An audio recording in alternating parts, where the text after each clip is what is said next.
Begin in 5, 4, 3, 2, 1. You can stand for the invocation and the flag salute. Lord, please bless this meeting and the participants who's arrived here safely, and when they leave, get them home safely. Please help this commission to make wise decisions that will reflect well on the city of Canby and for the citizens. In your name, amen. I pledge allegiance to the flag of the United States of America and to the republic for which it stands, one nation under God, indivisible, with liberty and justice for all.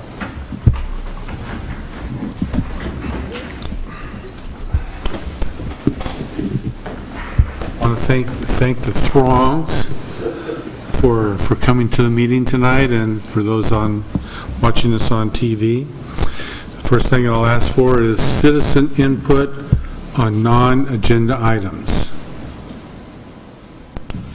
Seeing that there are no citizens jumping up and down to have some input, I will ask for approval of the Planning Commission meeting minutes for 1/23/17. Mr. Chair, I move that we adopt the minutes from the meeting from January 23rd, 2017. I'll second. All in favor say aye. Aye. Opposed? Okay. New business. No new business. Okay.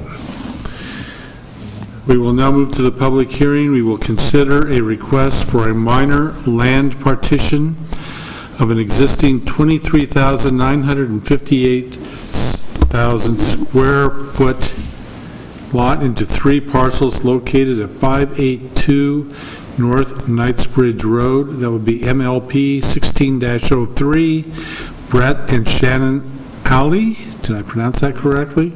Ali? Ali. Okay, thank you. The public hearing format will go this way. First, we'll have the staff report, and then questions, if any, by planning commissioners. And then we will open the hearing to the public. Then the applicant will have not more than 15 minutes. Proponents, persons in favor of the application, not more than 5 minutes per person. Opponents, not more than 5 minutes per person. People that are neutral, with no opinion, not more than 5 minutes per person. And then we will have rebuttal by the applicant, not more than 10 minutes. At that time, I will close the public hearing, and there will be some more questions by us, and then discussion, and then a final decision. All interested persons in attendance shall be heard on the matter. If you wish to testify on this matter, please step forward when the chair calls for proponents if you favor the application, or opponents if you are opposed to the application. Move up to the microphone, state your name and address, and your interest in the matter. You will also need to sign the testimony sheet, and while at the microphone, please say your name and address prior to testifying. You may be limited by time for your statement depending upon how many people wish to testify. Everyone present is encouraged to testify, even if it is only to concur with previous testimony. All questions must be directed through the chair. Any evidence to be considered must be submitted to the hearing body for public access. Testimony and evidence must be directed toward the applicable review criteria contained in the staff report, the comprehensive plan, or other land use regulations which the person believes to apply to the decision. Failure to raise an issue accompanied by statements or evidence sufficient to afford the decision maker and interested parties an opportunity to respond to the issue may preclude appeal to the City Council and the Land Use Board of Appeals based on that issue. Failure of the applicant to raise constitutional or other issues relating to proposed conditions of approval with sufficient specificity to allow the local government to respond to the issue may preclude an action for damages in circuit court. Before the conclusion of the initial evidentiary hearing, any participant may ask the hearings body for an opportunity to present additional relevant testimony, evidence or testimony that is within the scope of the hearing. The Planning Commission shall grant such request by continuing the public hearing or leaving the record open for additional written evidence or testimony. Any such continuance of extension shall be subject to the limitations of the 120-day rule unless the continuance or extension is requested or agreed to by the applicant. If additional documents or evidence are provided by any party, the Planning Commission may, if requested, allow a continuance or leave the record open to allow the parties a reasonable opportunity to respond.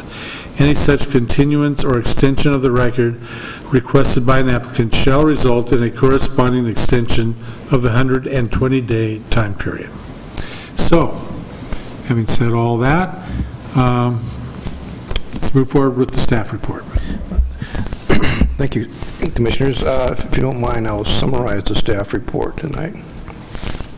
Well, as you mentioned, this is a minor partition to divide 23,958 acres into 3 parcels. I'd like to bring up the site plan on our screen. As you can see, That's 23,958 square foot. Lot. Not acres. I'm sorry. Just wanted to make sure. Okay. We're not talking about not the that Ponderosa here. But that brings me to the next point. All 3 parcels meet the minimum lot size and the maximum lot size for the R1 zone. And access is going to be from within a 20-foot easement, access and utility easement, 20-foot wide, and the utilities will be taken from the roadway on North Knightsbridge Road, and all 3 parcels will be serviced off what's there already. So it's existing utilities. Now, the applicable criteria for this case is listed in Section 2 of the staff report. And sidewalks are required by the Canby Code, and a sidewalk with street curbs exists along the full frontage with Knightsbridge Road right here. So in this case, the applicant only has to widen the driveway for the existing approach. So no sidewalks should be required. And the planning director determined that this case does not warrant a traffic study. And the safety standards in section 1608-160 and listed in the staff report are determined to be met. Now, the proposed driveway will maintain a 5-foot setback from the adjacent property. We'd like to point out that the existing driveway on the adjacent property does not meet that 5-foot setback, and so this property will not meet the 10-foot setback between 2 driveways that are adjacent. The staff felt that because the adjacent property was not in compliance with this, that the property owner of this property shouldn't be denied the right to develop his property because of that. And the planning director determined that that provision was met. Infill homes are discussed in 1621-050 of the staff report, and staff recommended a condition of approval to alert the home builder that those criteria could apply at the time of submittal for building permit. And under section 1646 for access limitations on property density, the staff found that there is no evidence that the additional lots will impact the suitability for the existing access to lots within the neighborhood, and no new roads are proposed to trigger that minimum access standard. The criteria for a minor partition and subdivision design standards are discussed in section 1660 and 1664 of the report. Generally, a condition of approval would require the applicant to submit a street tree plan for the parcel that's fronting on North Knightsbridge Road. However, in this case, there's existing trees in the front of the house, and it would be senseless to ask them to plant more. So we ask that the Planning Commission go ahead and approve this particular parcel without any street tree plan. Additionally, street tree plans are not easements. The easements for the street trees are not have been applied to partitions with flag lots and that have developed frontages. We consider this to be met. The proposed lots meet the size, width, and shape criteria listed in 1664.040. And also, the commission may allow the creation of a flag lot under this section. And as previously mentioned, the submitted site plan delineates a 20-foot wide access and utility easement along the west side of the property. However, the applicant states that only 15 foot of paved width was going to be provided with the easement. And staff says that based on the criteria in section 1664.040I, full 20-foot width must be paved. And the applicant mentioned in the submitted material in his statement that the reason for the 15-foot paved section would be that there's a problem that for a transformer that could be placed back there, and they didn't want to pave where the transformer is. And staff suggested that if this is a problem, the easement could jog or block out the area for any utility equipment outside the required 20-foot of paved easement. But we would like the transformer easement area to be shown on the final plat. The Public Works Department, through the city's engineer, had not recommended any street improvements associated with this partitioning. A paved driveway approach to city standards is required for the new access onto North Knightsbridge Road. Staff recommends that improvements be limited to the paved driveway approach, the sewer main extension, the water lateral connections, and compliance with building and erosion control standards within the development when the building permits occur. This application is being processed in accordance with Chapter 1689. As required under 1689, all notices of public hearings were mailed to owners and residents of lots within 200 feet of the subject development and also to applicable agencies. A neighborhood meeting is not required for minor partitionings. However, a pre-application conference was held, and the review procedures have been met. Staff recommends that the Planning Commission approve this application with subject to conditions of approval. And that concludes staff's remarks. Any questions for staff? I have a question. Because in your conditions of approval, it says that the easement shall meet the 20-foot paved width standard stated in section 1664.040, unless otherwise specified by the Planning Commission. So we need to make the note to make it where it goes around the... Not necessarily. That would just be standard when they file this final plat. What you need to be recommended is that they either, if you can okay the 15-foot of paved pavement instead of the 20, if they request a 15-foot of pavement. In their statement, they requested 15 instead of 20. And in order not to get the 20 that we would desire, you'd have to say We would have to waive the 20-foot. Yeah, you'd have to waive the 20. Okay. What are the ramifications of doing 15-foot versus a 20-foot? Well, it's in the code, and the ramification would be that the parcel, you might have a problem coming in and out if the fellow on parcel 3 wanted to come out and parcel 2 was coming in, so you wouldn't have really enough width to get by, so that's why it's 20 feet. Any more questions? All righty. May we hear from the applicant?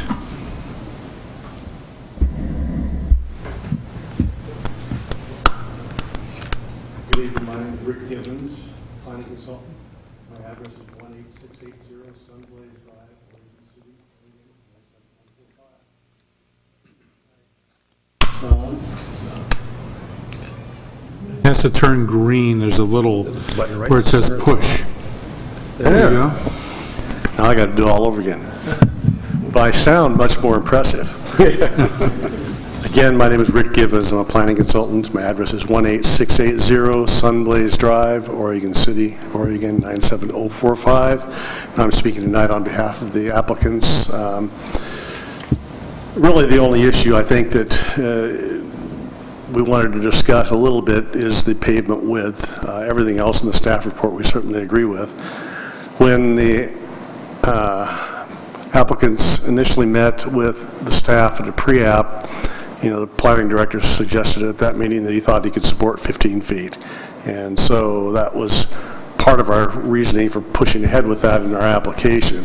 The reason why it's kind of significant, if you look on the site plan, if you pave that whole 20 feet wide, it gets really close to the house at the corner and takes out a tree that might be otherwise be able to be saved. And also it lines up then so that the pavement comes into what would be the driveway for the existing home, rather than creating some sort of a notch there where it's clear that there's a parking spot for the car. We could do it. It's not going to make or break the application, but we'd ask that you give some consideration to allowing a lesser width. If the concern is, two cars passing at the same time, 16 feet is adequate to allow for that. And in fact, I work in a lot of jurisdictions, and I don't know of any other jurisdiction that requires 20 feet for a two-lot flag lot. Most of them are 12 to 16 feet in width. So I'll just leave that to your deliberations. Like I said, if you do require the full 20 feet, we'll proceed ahead with it at that requirement. But we'd ask that you give some thought, just because of the site conditions there, to allowing something lesser than that. Are there any other questions? Other than that, I think we go along complete with everything in the staff report. Questions? Is there a wider width that you guys would be comfortable with versus being down at 16, but maybe not the full 20?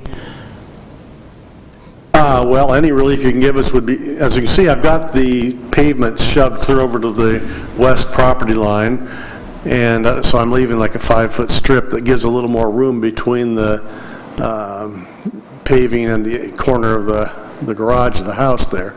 And 16 feet, 17 feet, somewhere in there would certainly give, to the widest cars you have these days are legal on the street are 8 feet, and so and if you can kind of edge over in the gravel or whatever, it's not a big problem. So that, I would suggest 16 feet, but 17 or 18 would probably be better than 20.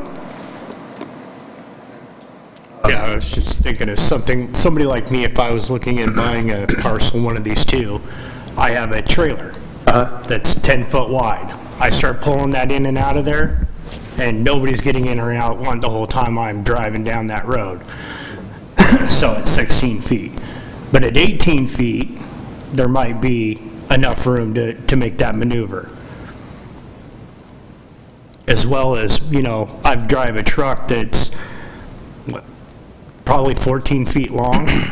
Me trying to back out of a driveway and get that thing swung around even without the trailer on it, and 16 feet could be treacherous when you're talking about getting up against property lines and other items. Well, like I said, 18 feet would be certainly, something we can do. It's not going to make or break the development. A little bit of room in between the house and the driveway just provides for additional safety there. So that's all we'd ask. Any other questions?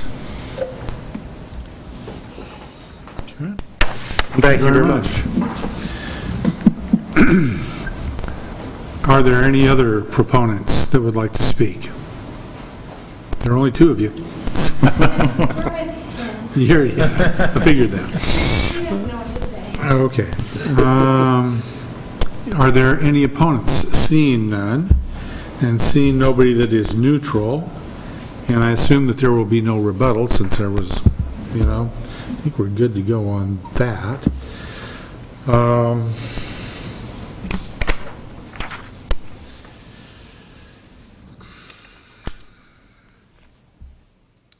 Okay, then I will close the public hearing, and we can discuss this if necessary, and I know that I think the only point of contention is whether we want 16-foot width on the driveway or something a little bit more.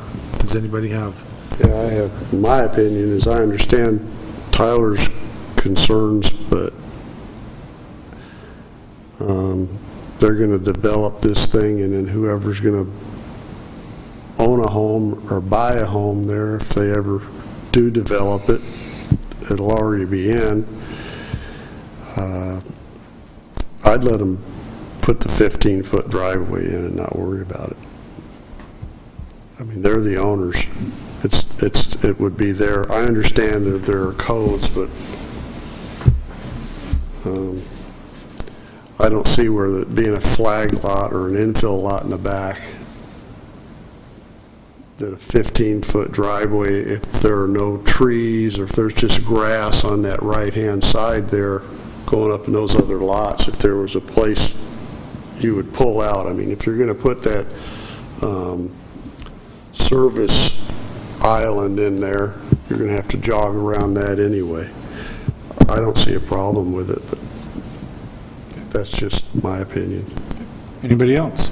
Well, I think that, for opinions, I lean more with Tyler, and that the wider that we can have it, the better. I understand the difficulty in making it the full 20 feet. But I think that, if we could come to the whatever the widest we could do and still make it fair for everybody, you know what I mean? So that we don't impede on that transformer, but so that we can also get as much driveway as we can in there. I'd be in favor of an 18-foot driveway. I understand. Question for staff. Have we set this precedence before where we've done one smaller? Yes, we have, yeah. There are some that have 15-foot right-of-ways. 15? Under special circumstances and ended up at 15. Okay. I understand this idea fair for everybody, but they are everybody. It's their place. I've got a question. Yes. It seems like the problem is that the bottleneck is near the existing home. The concern is to have a narrower width near the home. Now, is it possible to have a narrower 15-foot easement there and then have it widen out after the home beyond the point so that cars could travel back and forth through most of the length of the driveway, but would have to stop and maybe pass each other at the bottleneck? In other words, have it narrow near the existing home and Yeah. wider on the back. To address their concern, but then also Yeah. have a longer driveway. That would be helpful. I'd like to point out, too, that it's on the drawing, it is 20 feet. He's showing a 20-foot easement there. So you get an idea what it would be like by just looking at that. That drawing is 20 feet? Yeah, he's showing 20 foot on that easement on the drawing. But showing 15-foot paved width. Yeah. So that whole Yeah. area would be paved. Yeah, okay. So the hatch is 15 feet wide.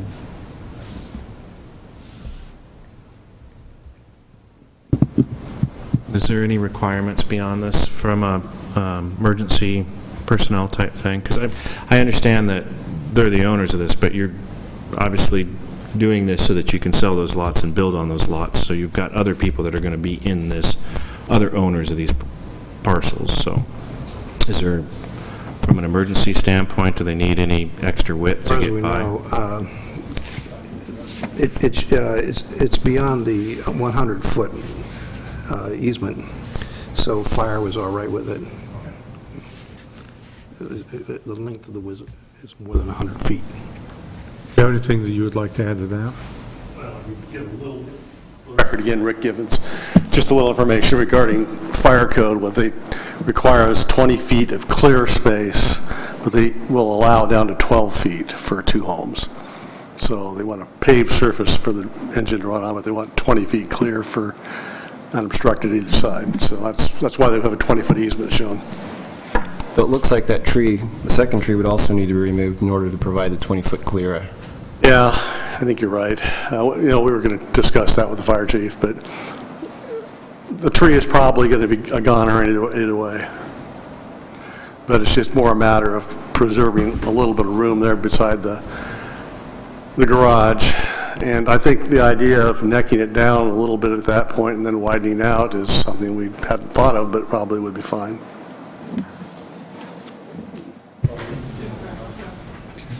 What would we do without you, Andre?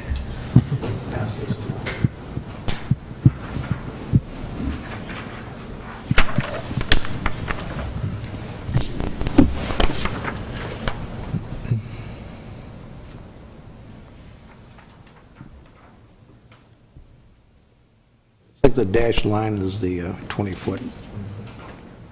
I like the idea of narrow towards the front and widening it as you go further. I think that's a great compromise.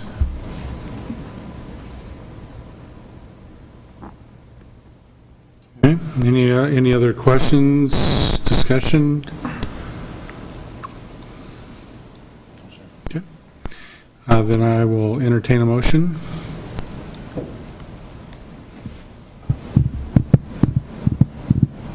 How would we word that if it was help? That's why I'm not making the motion. I don't know how to word it. Everybody's quiet.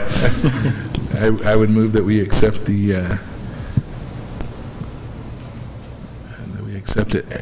per staff recommendations with the adjustment of the driveway. And what have we kind of decided on the driveway? I would move that we do it with a narrow towards the front and widening it to the full 20 feet towards the back. I'd second that. Okay, it's been moved and seconded. All in favor, say aye. Aye. Opposed? Okay. Thank you. Well, then we'll just move right into the final decision on MLP 16-03, Brett and Shannon Ollie. Okay. So can I have a motion to approve that for final decision? Motion, we approve MLP 16-03 for final decision based on staff's findings with the modification of narrowing the driveway at the front and then extending it to the full 20 feet for the duration of the driveway. All in favor, say aye. Aye. Opposed? Okay. Now you're good.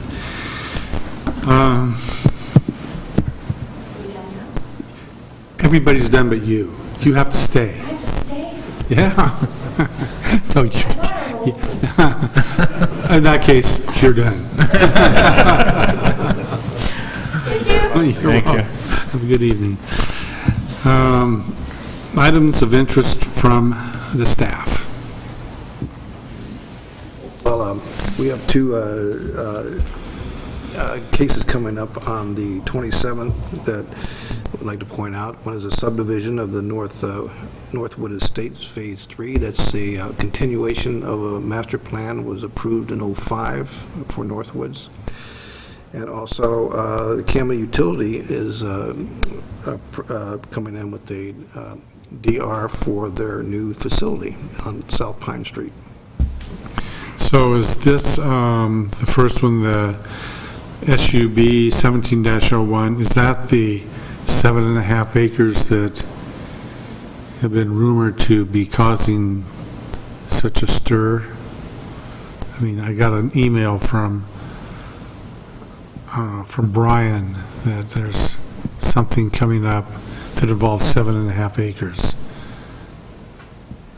This one was the one that's causing a stir. There's, not that I'm aware of anyway. Brian might have some insider information here. Well, let's just get him on the phone right now and disturb his vacation. I'm sure he'll appreciate that. Okay, so next meeting is on the 27th. Okay. Any items of interest from other commissioners? Okay, I will then entertain a motion to adjourn. Mr. Chair, I move that we adjourn this meeting. Moved in second. All in favor, say aye. Aye. Opposed? There we go.